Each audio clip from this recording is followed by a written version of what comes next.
Have you ever read a story in the Bible and just had this feeling you were missing a piece of the puzzle? Like something got lost in translation? Well, you're right, it probably did.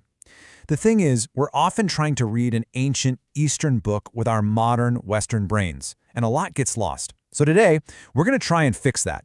We're going to spend a whole day in their world, just to see these stories we think we know with totally fresh eyes. And that, right there, that's the key to everything. The people who wrote the Bible, they didn't think like us, they didn't live like us, and they definitely didn't see the world the way we do. And once you really get that, I mean really get it, you start to unlock this incredibly deep, rich meaning in stories you thought you knew by heart. All right, so let's do it. Let's take a journey back in time. We're going to start our day right as the sun comes up. We'll check out their homes, what they ate, their most important customs, all so we can finally see their world through their eyes, not ours. Okay, so our day kicks off as that first bit of light hits the hills of Judea. But before we get into what people did, we got to understand where they lived. So let's take a look at the places they called home.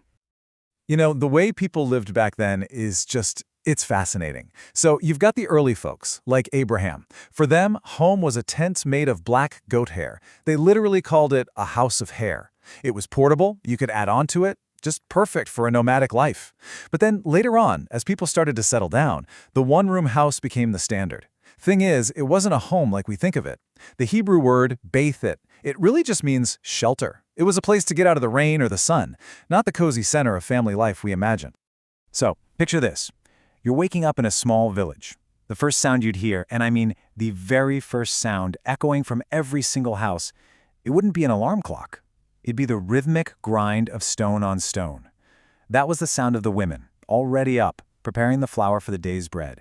It was the soundtrack of life itself, of survival. And it all started before the sun had even properly risen. Now, the roof was a game changer. It wasn't just there to keep the rain out. It was probably the most versatile part of the whole house.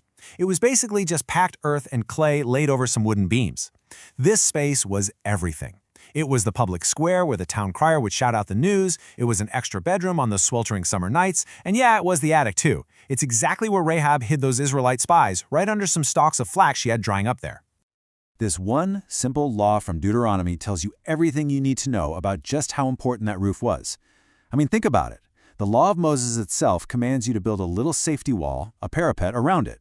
You don't make laws for stuff that rarely happens. This law exists for one reason. People were up on their roofs all the time. Okay, so once you get how these houses were built, it completely changes the way you picture the nativity scene. That image we all have, the little wooden stable separate from the inn, that's a totally Western invention. It's not how it was. The reality was much more, real. It was a crowded one-room house. The family would sleep on a raised platform, and the animals, they were brought inside at night and kept on the lower level, partly for their own safety but also for warmth. And that's exactly where the manger, their feeding trough, would be. So Jesus wasn't born in some lonely outbuilding. He was born right there in the middle of everything, in a bustling, crowded, humble family home.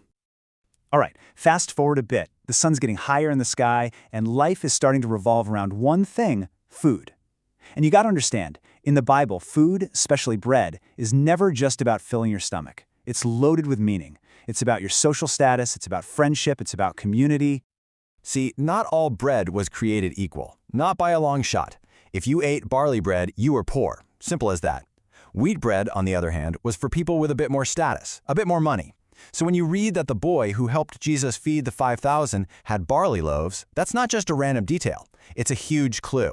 It tells you he was a poor kid and that this incredible miracle happened using the simplest food of the most common people. So how did they actually eat this bread? Well, forget forks and spoons. They didn't have them. The bread was the utensil. You just tear off a piece of this thin, foldable flatbread, kind of shape it into a scoop with your fingers, and dip it right into a common bowl of stew that everyone at the table was sharing. And knowing this, it makes what Jesus says at the Last Supper just incredibly powerful. See, sharing from the same dish, dipping your bread into that same bowl, that was a sign of real intimacy. It was an act of trust, of friendship, of fellowship. So when Jesus says his betrayer is the one dipping his hand in the dish with him, he's pointing out the most painful kind of betrayal. It's a total violation of that sacred bond of friendship happening right there at the table. Okay, so our day is winding down. Evening's coming, and maybe a traveler shows up at the door. And this brings us to what might be the single most important rule in the entire ancient Eastern world: the sacred, unbreakable code of hospitality. Now, welcoming a guest wasn't just about being polite. It was a serious, deeply ingrained ritual. It was absolutely non-negotiable. It all starts with that formal greeting: "Peace be upon you." Then, the hosts themselves would wash the dust off the traveler's feet. Anointing their head with oil was a sign of great honor. And finally, giving them food and drink. That sealed the deal. It was a promise of peace and protection. And this is the core of it, their whole code of honor. Once a guest was under your roof, they were basically the lord of the house. The host would literally say, "This is your house." For as long as they were there, the guest was honored above everyone else. Yes, even above the host's own family. And this is exactly what that famous line from Psalm 23 is all about. It's not just beautiful poetry. It's a direct reference to this sacred duty of a host. The moment you share a meal with a guest, you are bound by honor to protect them from any harm. I mean, even if their mortal enemies are banging on your door, you have to protect them. The host becomes their absolute shield.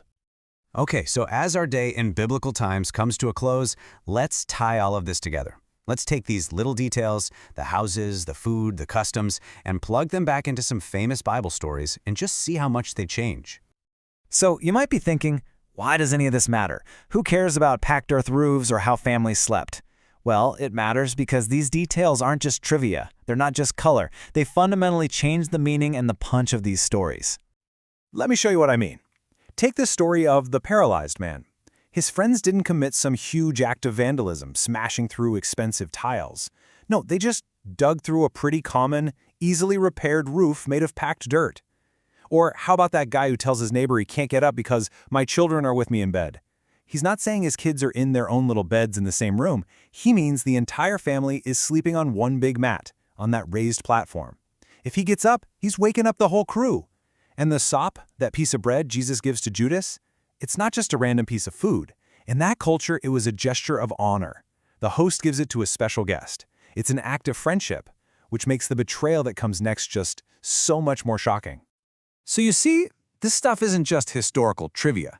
It's more like the cultural grammar of the Bible. If we don't understand the world it came from, we're almost guaranteed to misread the message, to miss all the subtle meanings, and to not really feel the true power of these stories. And look, what we've talked about today, this is just scratching the surface of a single day. It really makes you wonder, doesn't it? What other stories, what other parables, what other moments have we been reading all this time with our Western glasses on, just waiting to be seen in a whole new light to the eyes of the people who live them?